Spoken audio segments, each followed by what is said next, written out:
Smart classes में एक बार फिर से आप सभी लोगों का बहुत बहुत स्वागत है। आज के इस वीडियो में हम लोग आर्थिक घटनाओं से संबंधित महत्वपूर्ण एमसीक्यू डिस्कस करेंगे। अर्थव्यवस्था से ज़्यादातर सवाल हैं वो करंट अफेयर से रिलेटेड आते हैं, तो उसी अनुसार हमने ये सारे एमसीक्यू बनाए हैं। तो आप वीडियो को पूरा ज़रूर देखें। आपके इकोनॉमी के बहुत सारे सवाल 90% सवाल इसी वीडियो से आएंगे, तो आप वीडियो को ज़रूर देखें। तो चलिए शुरू करते हैं। तो आज का पहला प्रश्न है, वर्ष 2020-21 के बजट को कितने विषयों पर केंद्रित किया गया है? तो ये सवाल पूछा जा सकता है।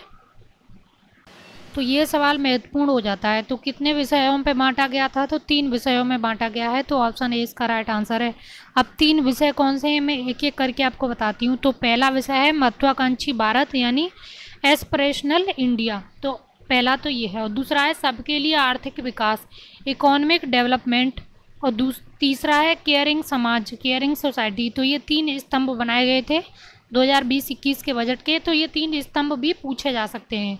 कभी होगा उसमें ऐसे हो सकता है कि 4 ऑप्शन आपको दे दिए जाएं और 4 में से ये 3 का नाम हो, एक का ना हो, तो अलग करने के लिए पूछ लिया जाएगा। तो पहला है इसमें महत्वाकांक्षी भारत, दूसरा सबके लिए आर्थिक विकास, और तीसरा है केयरिंग समाज। तो आप ये नोट कर लें।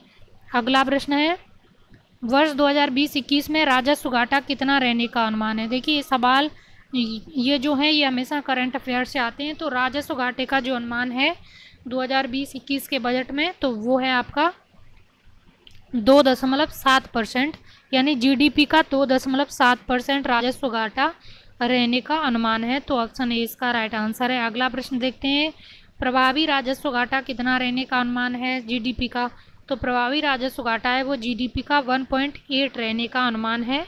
तो ऑप्शन ए इसका राइट आंसर है। अगले प्रश्न की तरफ चलते हैं, 2020-21 में राजकोषीय घाटा सकल घरेलू उत्पाद का कितना प्रतिशत होने का अनुमान है? राजकोषीय घाटा वेरी इंपॉर्टेंट है, ये पूछा जा सकता है।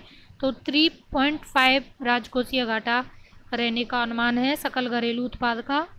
अगला प्रश्न देखते हैं, वर्ष 2020-21 में प्राथमिक घाटा, तो प्राथमिक घाटा कितना रहने का अनुमान है?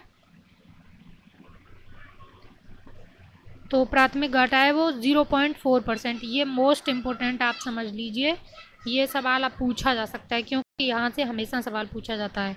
अगला प्रश्न है, सर्वाधिक सब्सिडी किस क्षेत्र में प्रदान की जाती है? वेरी इंपॉर्टेंट है। भारत सरकार जो सब्सिडी प्रदान करती है तो किस क्षेत्र में सर्वाधिक प्रदान करती है वो आपको पता होना चाहिए। अब हाल में ये खाद्य सब्सिडी हो गया है सबसे ज़्यादा, और ये क्रम से लिखा है, पहले नंबर पर खाद्य है, दूसरे पर उर्वरक है, तीसरे पर पेट्रोलियम है, और चौथे पर ब्याज सब्सिडी है। तो यही क्रम है, एकदम से सर्वाधिक खाद्य सब्सिडी पर खर्च किया जाता है।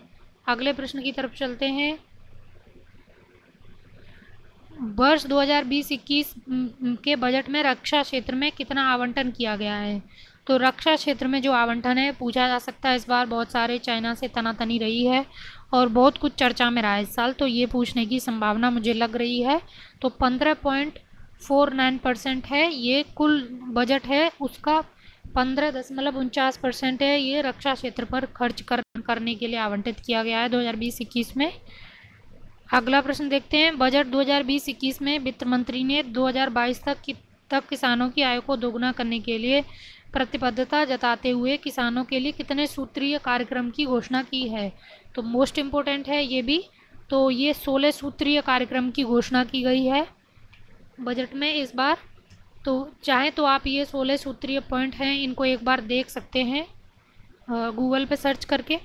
बस एक बार आपके दिमाग में एक इमेज बन जाएगी तो आप सवाल सही कर ले जाएंगे। अगला प्रश्न है, कृषि उड़ान योजना किस मंत्रालय ने प्रारंभ किया? वेरी इंपॉर्टेंट है ये भी 2020-21 के बजट में शुरू की गई है।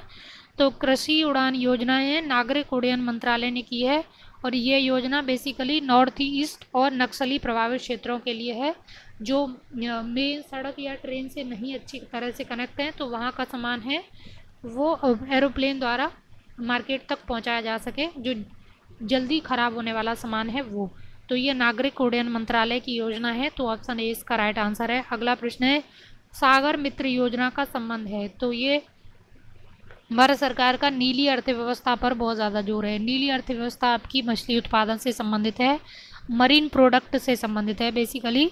तो सागर मित्र योजना भी इसी के तहत शुरू की गई है। तो ये मछली पालकों के मछली पालकों के लिए शुरू की गई है? तो ऑप्शन ए इसका राइट आंसर है। अगला प्रश्न है, भारत में टीबी खत्म करने का लक्ष्य कब तक रखा गया है? बहुत इंपॉर्टेंट है। भारत में टीबी को समाप्त करने का जो लक्ष्य है वो है 2025 तक। लेकिन यहाँ पे एक चीज़ याद रखनी है, संयुक्त राष्ट्र का जो लक्ष्य है टीबी खत्म करने का वो 2030 है, लेकिन भारत का 2025 है। तो यूएन का है वो 2030 है और भारत का 2025 है। अगला प्रश्न देखते हैं, बजट 2020-21 में 5 प्राकृतिक स्थलों को प्रतिमान स्थल के रूप में विकसित करने के लिए योजना बनाई गई। इनमें कौन से शामिल हैं? कौन से शामिल हैं? तो इनमें ये पांचों ही क्षेत्र शामिल हैं, राखीगढ़ी, हस्तिनापुर, शिवसागर, धौलावीरा और आदिचनल्लूर। अब देखिए, आदिचनल्लूर है ये तमिलनाडु में है आपकी, और ये शिवसागर है ये आपका है आसाम में। बाकी आपको पता होगा राखीगढ़ी आपका हरियाणा में है, हस्तिनापुर यूपी में है और धौलावीरा गुजरात में है। अगला प्रश्न देखते हैं, निर्विक योजना का संबंध है? तो निर्विक योजना का संबंध है निर्यात को बढ़ावा देने से। तो ऑप्शन बी इसका राइट आंसर है, निर्यात को बढ़ावा देने से।